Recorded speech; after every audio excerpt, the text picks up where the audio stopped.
Welcome to another episode of the Eduard Todor podcast. I am your host because there's no one else in the stew. I am Eduard Todor. Obviously, you knew that if you clicked on my channel. So, I debated on whether or not I should make this sort of episode kind of solo, talking about my jiu-jitsu journey sort of thing, and I kind of started getting some imposter syndrome because I was like, man, maybe I should just wait till I'm black belt. But goddamn, it's my freaking journey. So, not that long ago, maybe a month, I'm not really sure, maybe just over, I copped the brown belch. The brown belch. Now, if you don't know jiu-jitsu, and this is kind of why I didn't really talk about this, outside of my friends and stuff like that.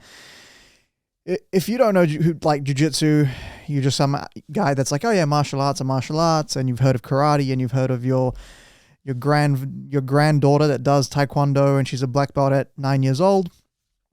Then it's like, what's the big deal about a brown belt? Yeah, okay, cool. You train for a little bit, you got some belt, and that's it. And I get it. Like, if you don't train, if you don't know much about it, who cares, right? But if you do know what the hell I'm talking about, if you do know about jiu-jitsu, it's bloody hard to get one of these properly. Like, obviously, you could probably find some dodgy dude that no one trusts that will sell you one for $5,000, but did you really get it, It's taken me, I've been training jiu-jitsu for 8 years and a half, almost 9 years, and really consistently. Like, obviously I've had injuries and stuff, but even then, like, I'd show up to training, just watch, try to like coach, or just try to like run through it mentally. I'd be training and then going home and doing like study on it. So I've taken this very seriously for, coming in on almost a decade. And that, I think, speaks to how hard it is to get one of these goddamn belts. I say that because, yeah, you say, oh, I got the brown belt. Oh yeah, cool. My daughter does karate too, and she's a black belt 3 dan. So, but anyway, what have I learned? What have I learned from this thing? And I'll talk about like the general things I've actually like perspective shifts I've had in life getting this, and then I'll also talk about like, throughout like how my what I learned, kind of what I worked on and what I learned at each stage. And I think the biggest thing that I take away from it, right? The biggest thing I take away from it is it is really rare to be talented in something. Yeah, it's really rare. But it also don't mean shit. And that sounds strange because it's like, if you want to be the number one in the world, you got to have talent. Like, no doubt about it. At anything, right? But there are so many talented people that came in, got extremely good, extremely fast, and then you don't see them anymore. They just quit like, a year in, 2 years in, 3 years in, and then life gets in the way, or, the parties are too, they come calling, all of a sudden you're skipping Thursday practice because, you got like a prees or something, or, then Friday night, obviously you are out in town. Saturday, you gotta recover from the bender. Sunday, maybe you're like, oh, I feel good enough, let's have another drinks. Monday, oh, I'm a bit hungover, maybe I should just skip today. You're coming in Tuesday, Wednesday, and it just sort of eats into your routine, and before you know it, you're not there anymore. And especially these guys that are like really, really good right off the bat, they don't appreciate how fucking cool it is to be like good at the sport and at this martial art. And so because they didn't have to earn it, they just don't really appreciate it, and they peter off.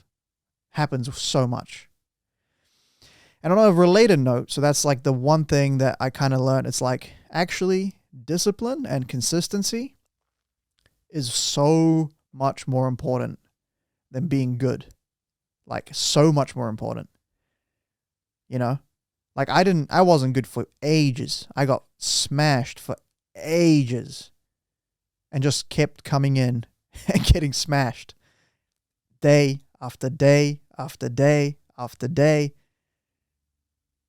I can't, like, looking back now, it's kind of like, why, what was in me that was just like so masochistic that was like, you know what? That thing I suck ass at, I'm just going to do that for the next 10 years, you know? So that's like the one thing is like, you know, if you put in the work, you feel consistent, and it's we'll talk about that in like the stages of the game that I will talk about, but like, it's also how you put in the work.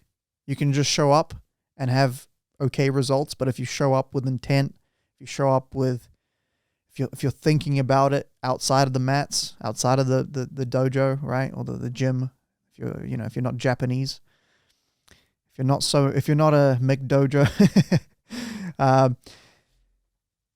it's also how you train, right? But the point is that if you're consistent, you're just gonna, it's that tortoise and the hare tail, right? Like the tortoise is just one step in front of the other, one foot in front of the other, eventually makes it across the finish line.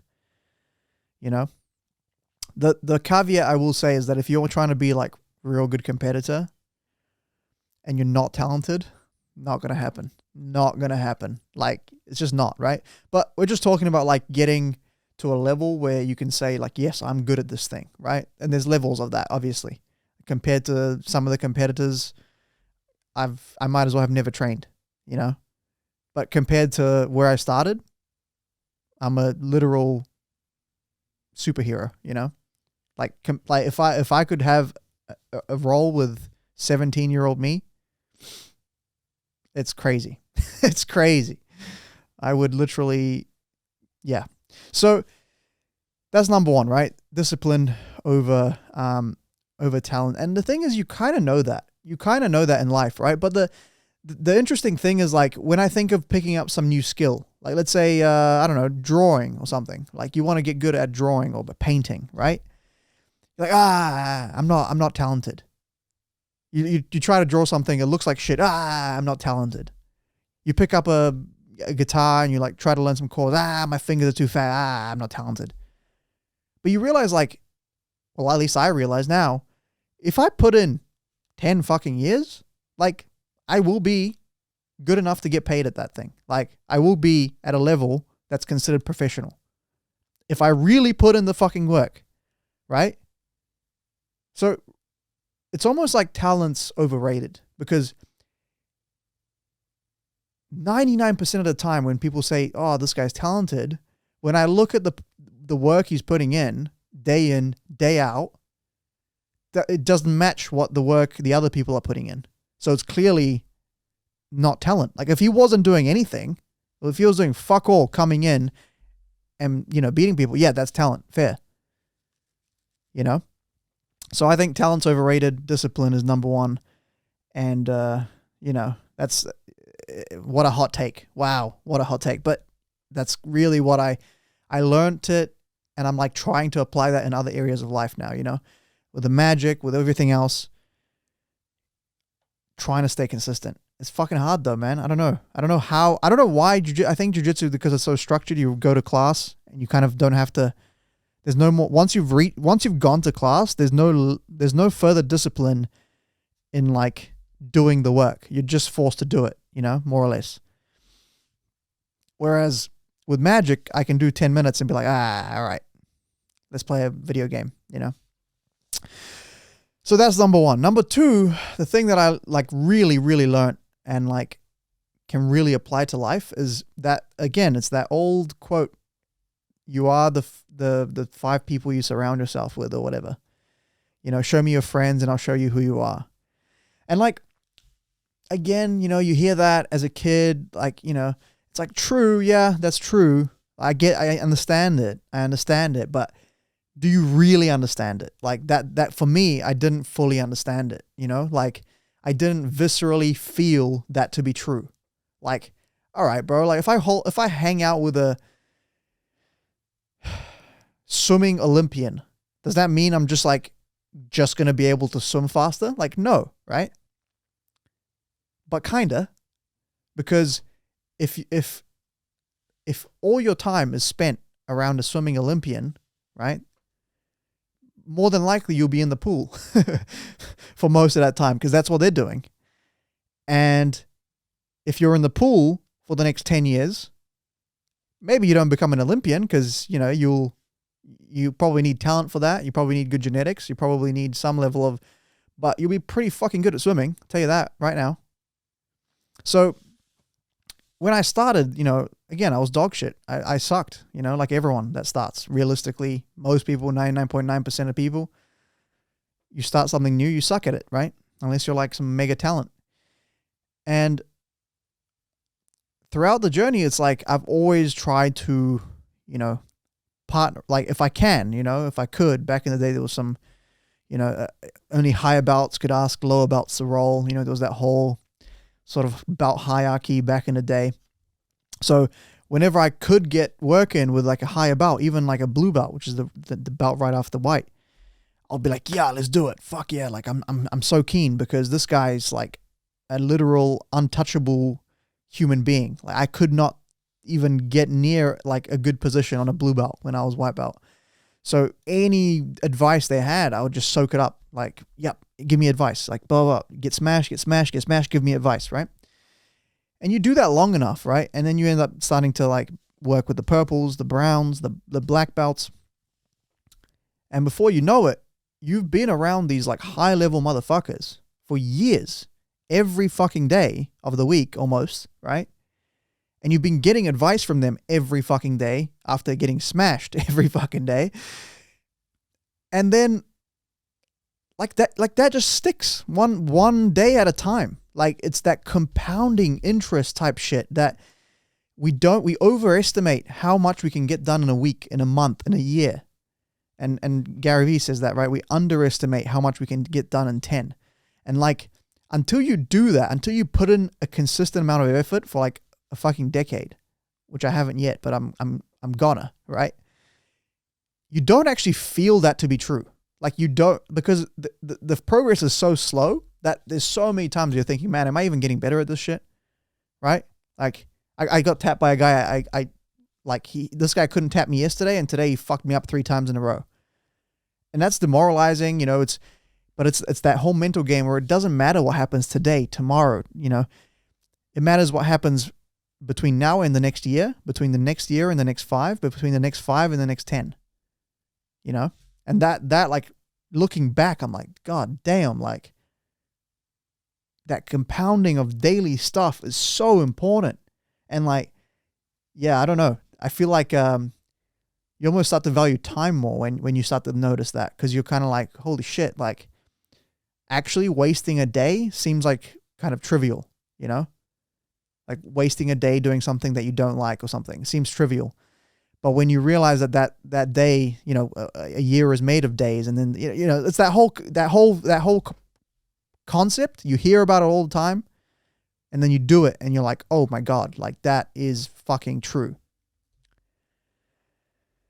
So yeah, I've been thinking about it, and let me run through the stages, right? Let me run through the stages, because I find this a real interesting topic of discussion.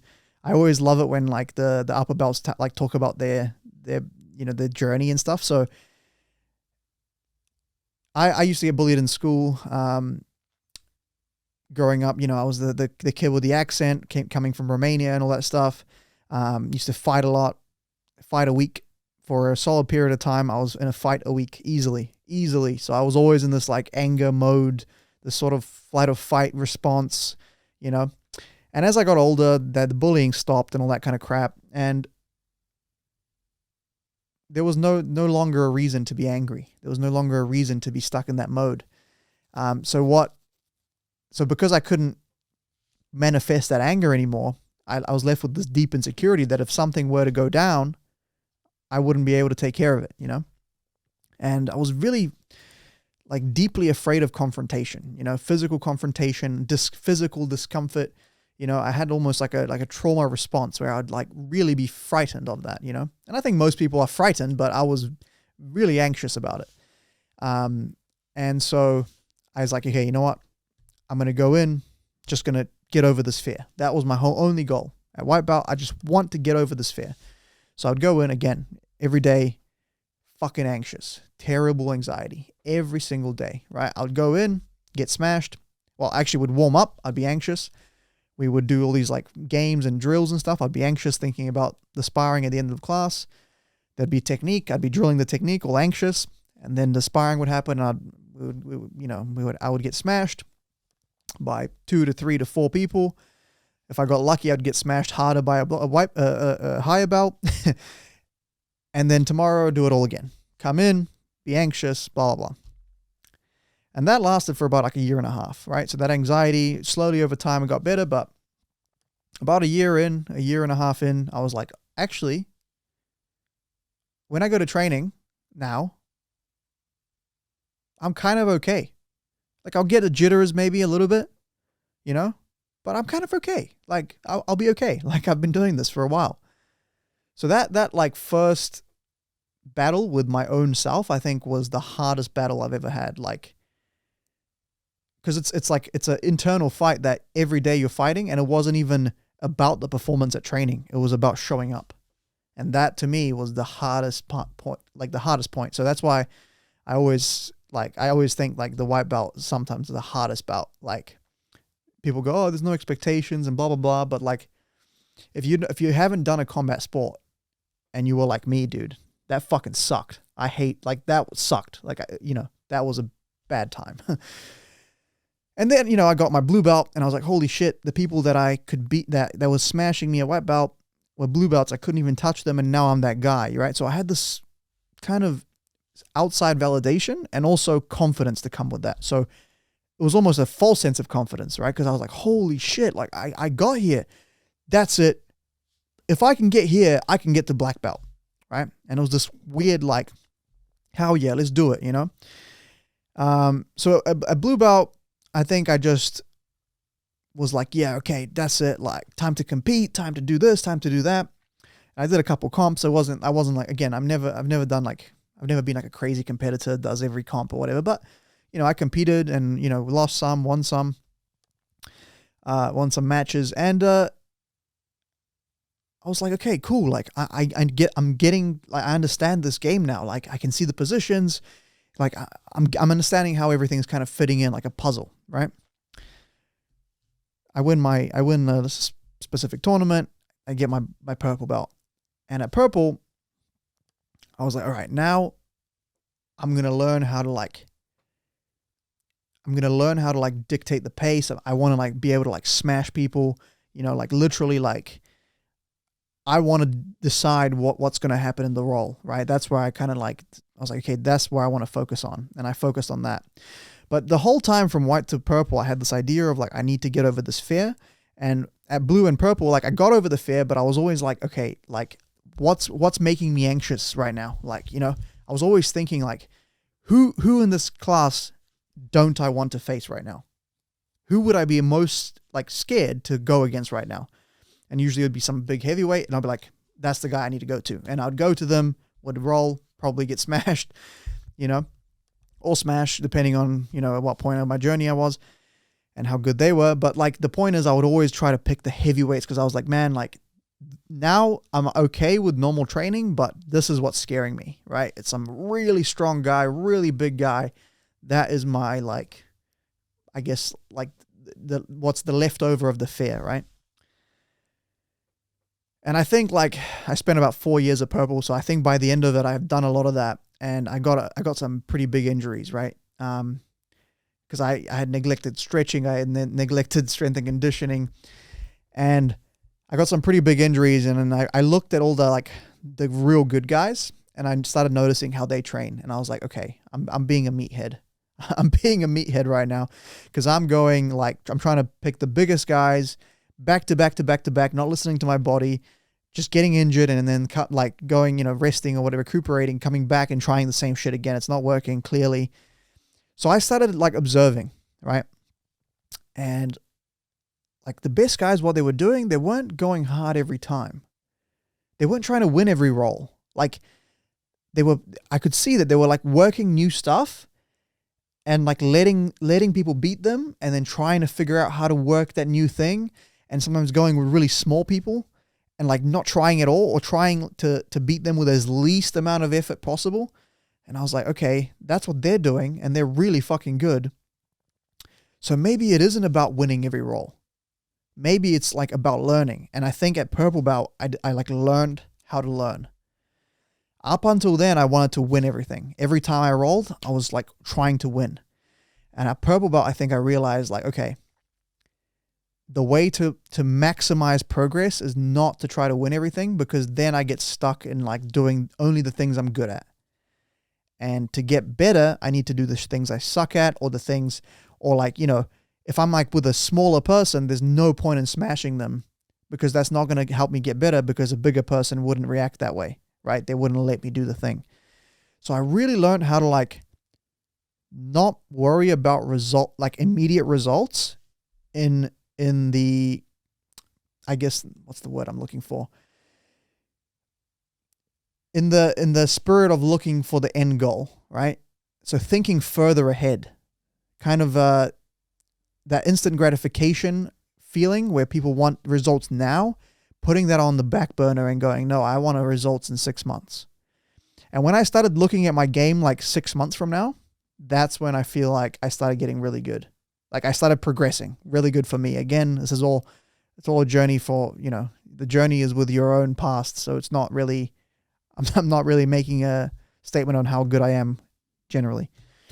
So it's like, okay, it doesn't matter what's happening in today's training. What matters is what's going to happen in 6 months.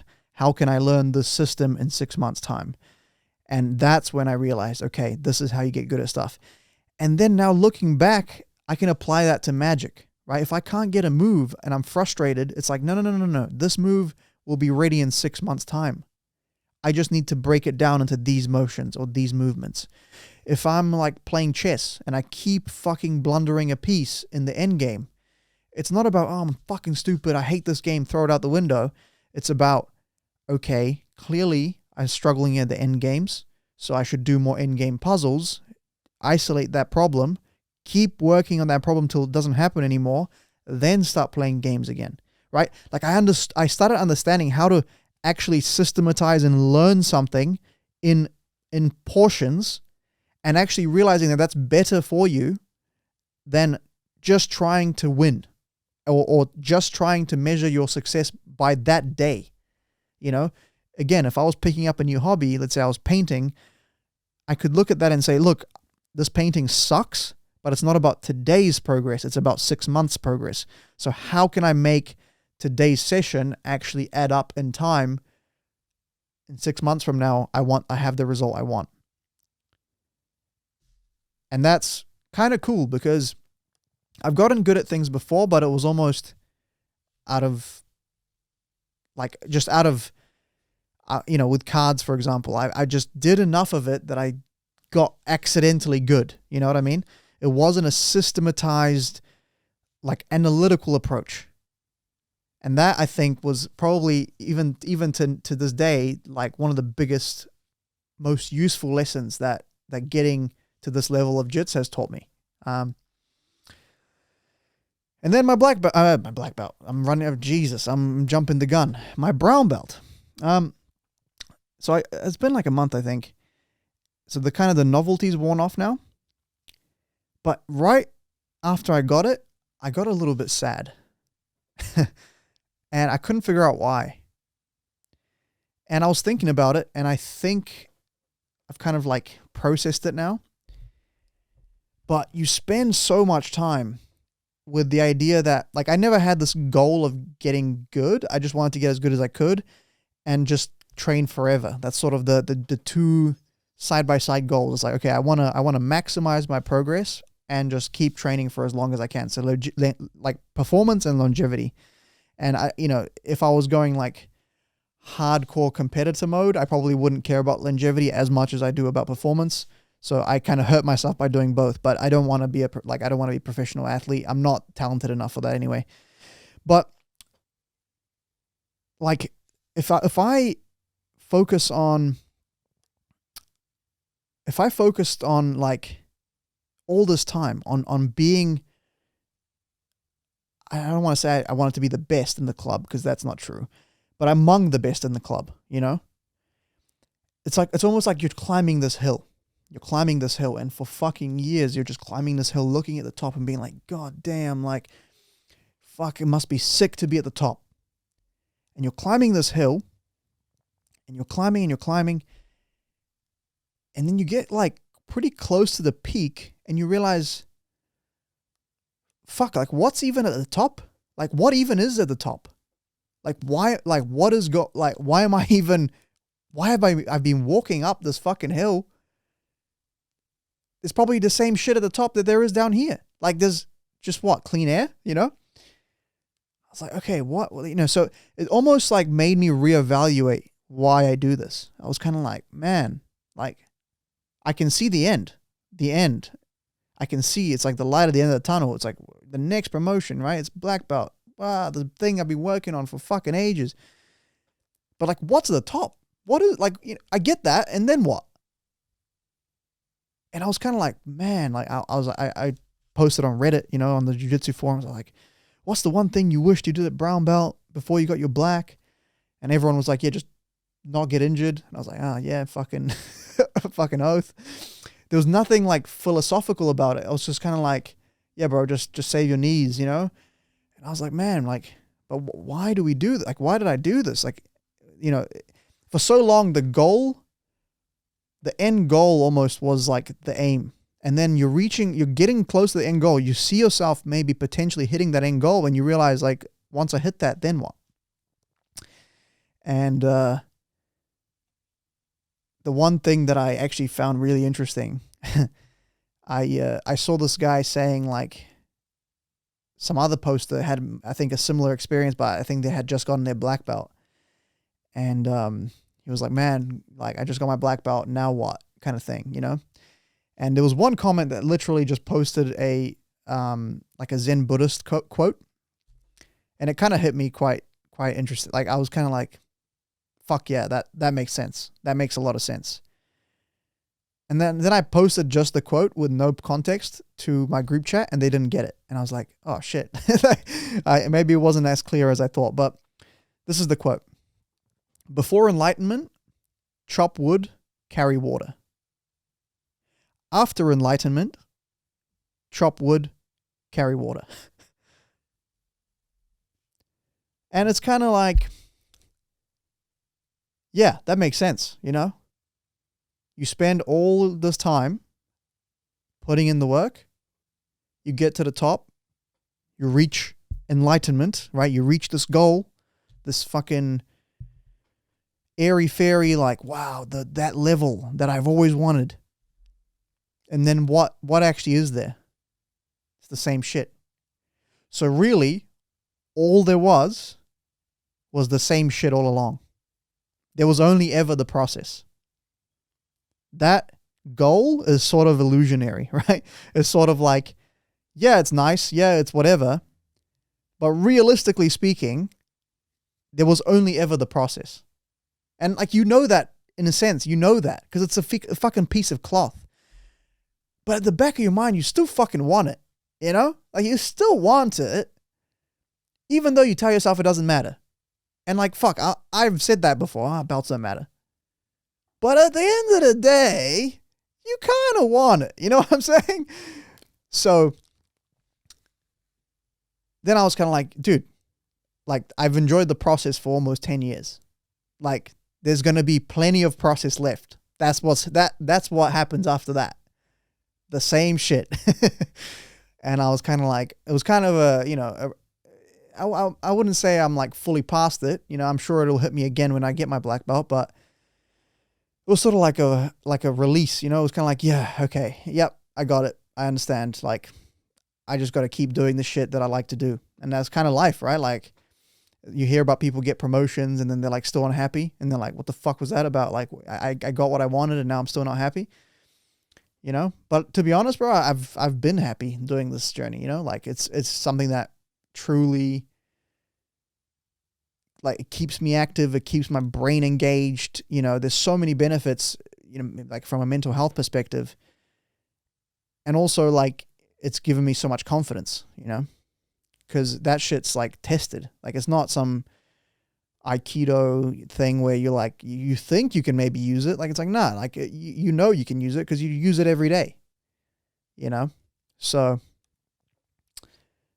that is my philosophical fucking episode on what the brown belt. Jesus, stop it. Stop fucking up the words. Brown belt, kind of, you know, means to me and like how, you know, basically my experience getting here, you know. Yeah, I did feel a little bit of imposter syndrome because I was like, oh man, I'm not a black belt yet. Like, I shouldn't be talking about all this philosophy and shit. But it's kind of like I saw Russell Brand did a video on his purple belt. So I was like, man, fuck. If Russell Brand can do it, why can't I do it, you know? So there we go. That is my thoughts on it. I am really hoping the next couple episodes we're going to go back to some guests, do some magic, have fun with it. But I just wanted to get up on the mic and rant, and it's been like a little therapy session for me. So appreciate you watching, listening, whatever you're doing. If you've enjoyed this and like you stuck to the end, you probably like my podcast.